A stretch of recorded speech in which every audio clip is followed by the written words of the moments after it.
Dans le cadre de ses missions de modernisation du réseau, RFF a mis en place un chantier d'envergure entre Mézidon et Alençon. Pendant 3 ans, de fin 2011 à mi-2013, ce sont 85 km de voies qui seront rénovées. L'opération est cofinancée par la région Basse-Normandie, l'État et RFF pour un montant de 23 millions d'euros.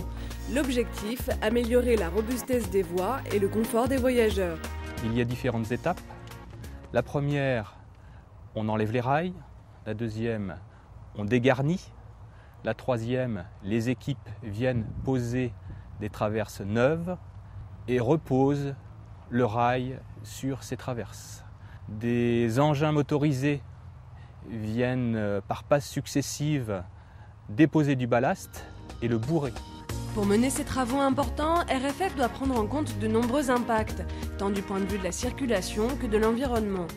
Le chantier qui nous occupe aujourd'hui, sur la section Surdon-Alençon, c'est une fermeture complète de ligne de 1 mois, du 2 juillet au 3 août. Et donc, c'est un moyen qui est donné à l'entreprise pour optimiser les coûts.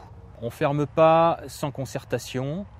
L'ensemble des acteurs sont interrogés pour que l'on arrive à minimiser les impacts sur le trafic. Le choix s'est porté sur la période estivale, étant donné la baisse ponctuelle de fréquentation en période d'été.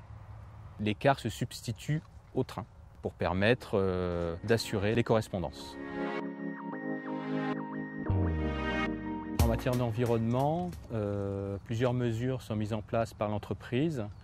Il s'agit du ramassage systématique des déchets produits par le chantier.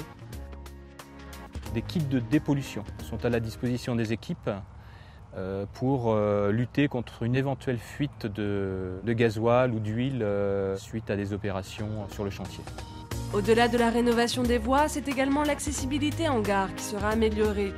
En gare de C, des aménagements sont réalisés pour faciliter l'accès des personnes à mobilité réduite.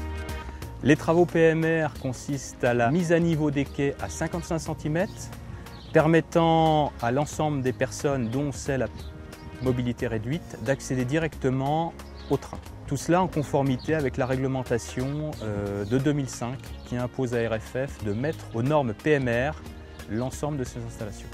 Une première partie de ces travaux de gare s'effectue en ligne fermée. La deuxième phase va s'organiser en parallèle au trafic qui aura repris et va consister en la pose d'une signalétique et la mise en place d'enrobés sur les quais qui sont en cours de réalisation.